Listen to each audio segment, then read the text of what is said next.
Greetings everyone, I'm your Mortician back with another video just trying to spread some knowledge and positivity on the death industry as a whole. The other day on my Instagram I had posted a poll for my next video, which the first option was my first experience in the death industry, which would be related to a removal.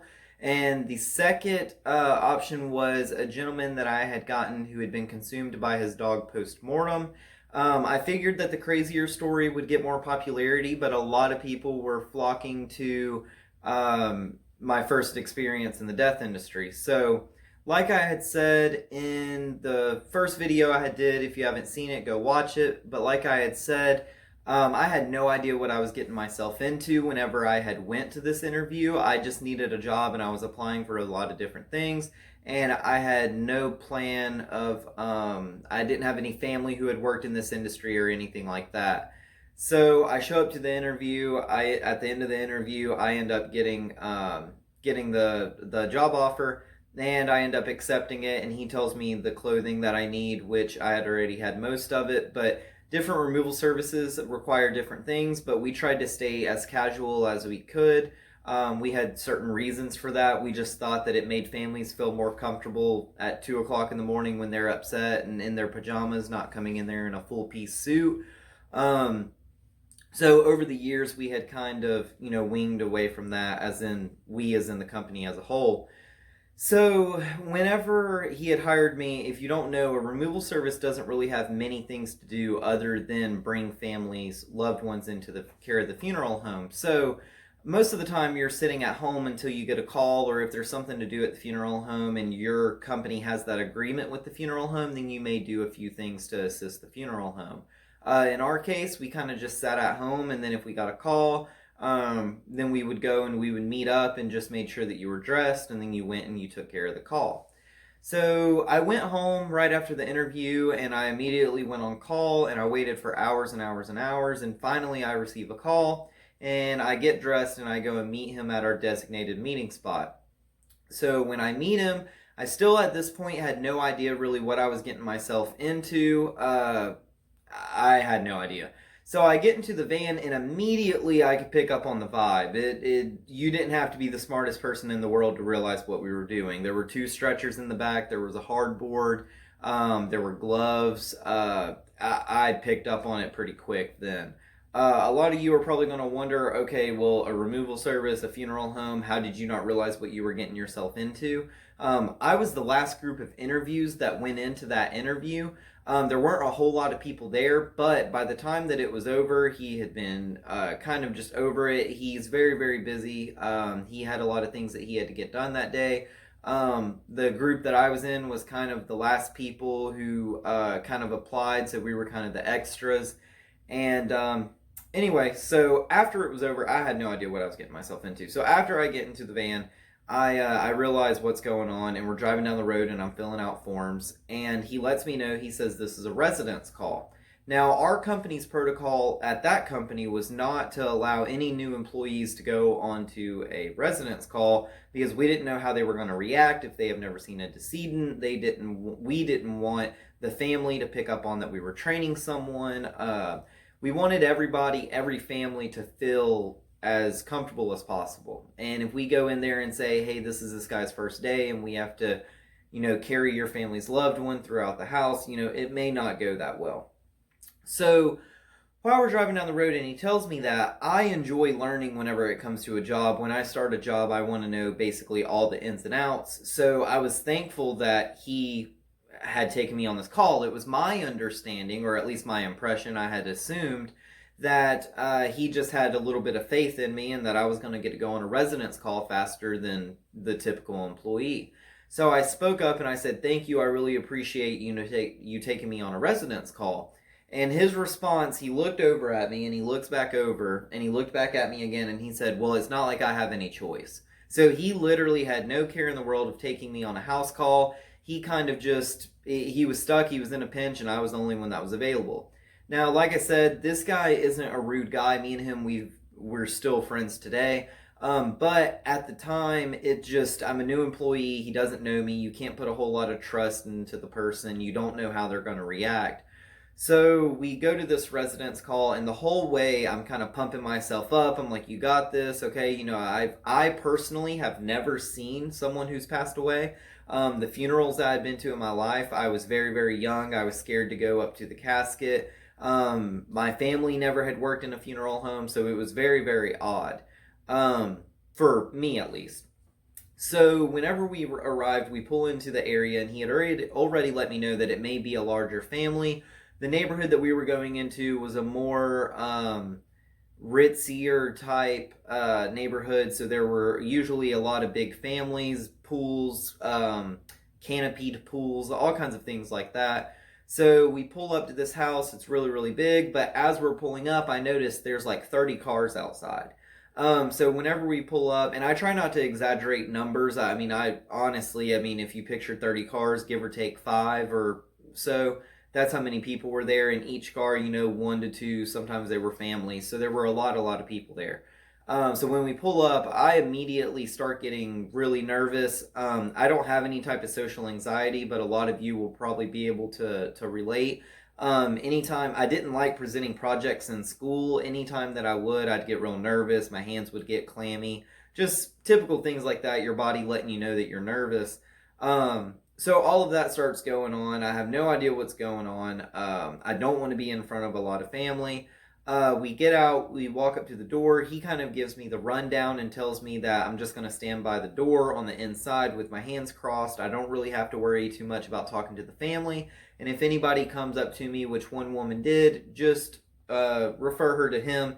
He'll be able to answer her questions.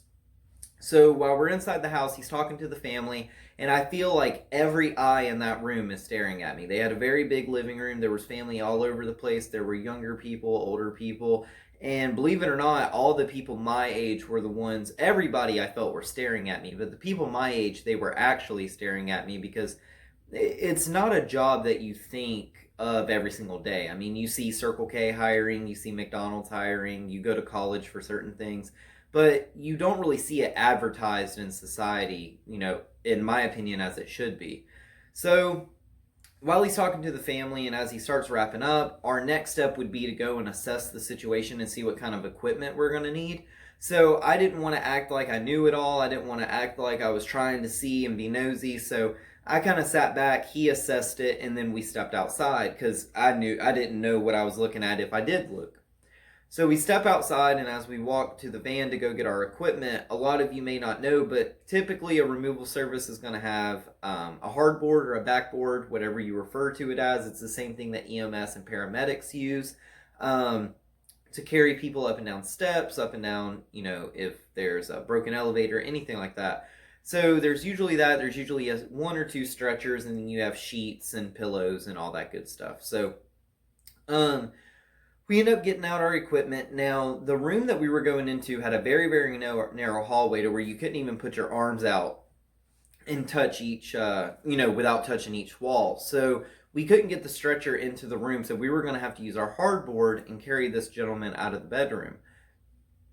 So when we get to the point to where we come back inside the house, a lot of nurses, a lot of chaplains, a lot of really anyone in the funeral home or healthcare industry, I don't know why they do this, but they do.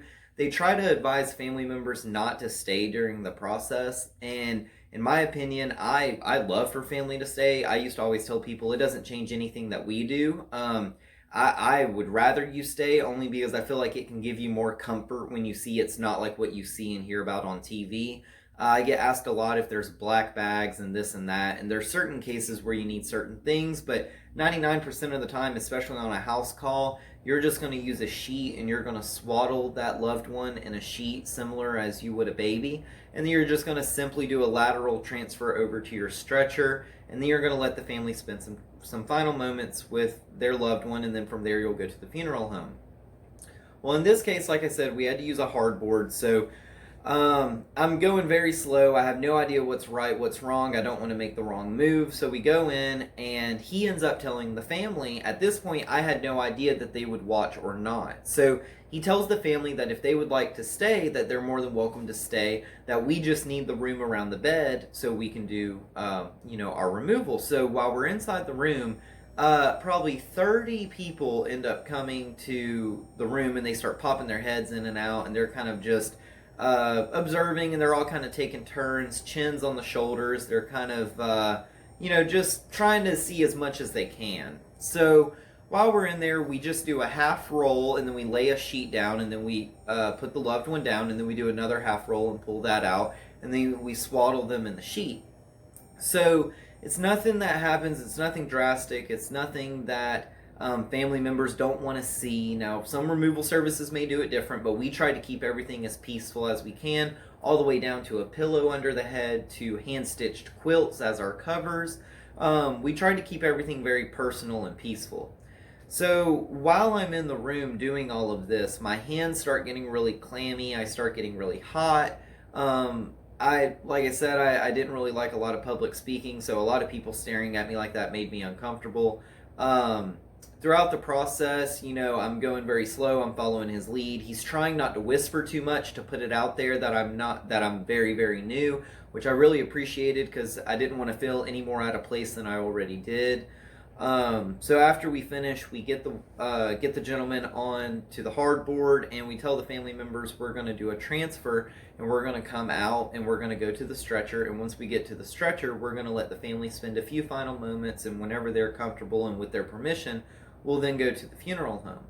So while all of this happens, the family, they end up stepping out to the living room, because we're about to be coming out of the bedroom with this gentleman.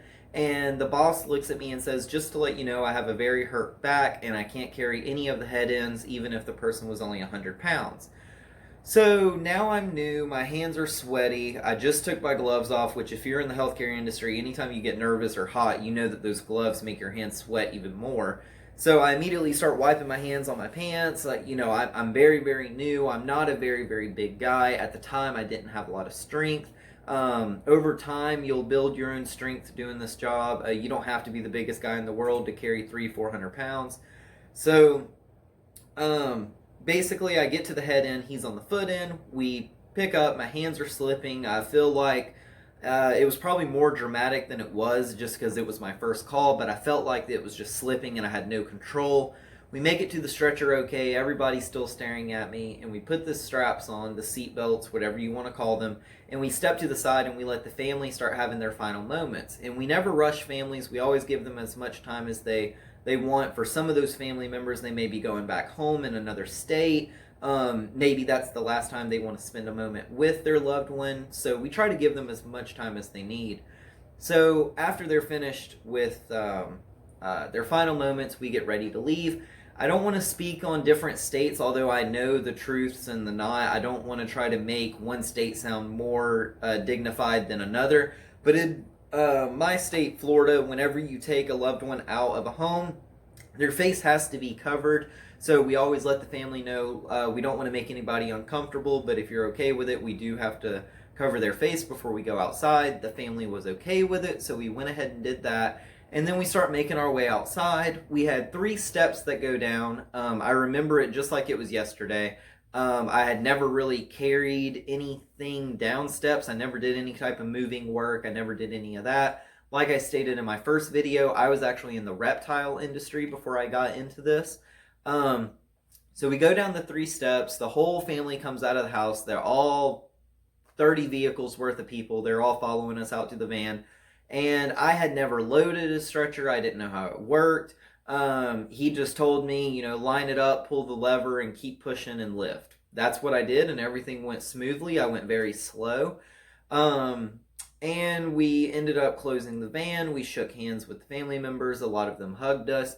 And from there, we got back into the van, and we started to pull away very slowly. Then we proceeded with going to the funeral home and going and putting that family's loved one up. And from there, I had went back home. And throughout that whole ride back, the way of going to the funeral home, the whole ride to the funeral home, I realized, this isn't as bad as it started with, it's not as bad as I thought. And then it went to, I kind of like this. And then I broke down the actual job of it, and I was like, I sat at home and I just went and, did a call, and I made X amount of dollars. And I was like, as long as I made this amount of money, this would be a fairly easy job. But then the more that I thought about it, it kind of hit me that that family had trusted me with someone that they grew up with, someone that raised them, someone who played a grandparent role to them. And then I started getting the bigger picture all on my own. Nobody had to bring this to me, but I started realizing that I'm doing something that not many people get a chance to do. Similar to being like a brain surgeon, there's not many people who think every day I'm going to go be a brain surgeon, and that's how it was with the removal industry. I still get today people say, I never thought of this as a job, and a lot of people don't. So on the way back, I kind of had a aha moment, a heart to heart, coming to the light, whatever you want to say, and I kind of realized the importance of the job. So when I got back home, because I had did that removal and it had went so well, which in my eyes I did not think it went that well, but he ended up reassuring me that it went very well. I immediately was able to kind of step up, and I was able to go on removals and residence calls and all that stuff, and I was able within 6 months to move up to a leadership role. So I ended up falling in love with the job just after that one experience. I was able to understand the bigger picture that was going on. It wasn't all about a paycheck. It wasn't all about just going and working for 10 or 15 minutes. I mean, you're playing a role that they're never, ever, ever going to forget. They're always going to remember that person who came and picked up their loved one. And the experience, if it went bad, they're definitely going to remember it. And if it goes good, they're definitely going to remember it. And I have a lot of good stories. And unfortunately, I don't have any bad stories. I think of one that comes to my mind that would somewhat be a bad story, and it's not even a bad story, but that'll be another time if you guys would like to hear that. There was just some alcohol involved, and the family was a little friendlier than need be, but it wasn't a bad removal. It still turned out very well. But anyway, back to this removal. So after everything was said and done, I just kept going on removals, and I realized that I loved the job, and I just kept going, and I fell in love, and then my knowledge, expanded from there. So I had hyped myself up and beat myself up the whole time, making myself nervous for really nothing. It still took me a good month and a half to get used to families and talking to families, and that just never was my thing until I had gotten used to it, and then it actually became one of my specialties. That's my favorite thing to do, is sit down with families. I'll sit on a couch for an hour and talk to a family. I love it. And in every industry, like I said, you have good people, you have bad people. So you're going to have people who don't want to spend 2 minutes with you, and then you're going to have people like me who you're probably going to want to kick out of the door after 20 minutes of me talking. So everybody has their own niche, and everybody finds their own spot in any industry in the world. But in the funeral home industry, you definitely find your specialties, and you definitely find your path, I guess that you could say. So that's basically it for my first removal, my first experience, dealing with the death industry.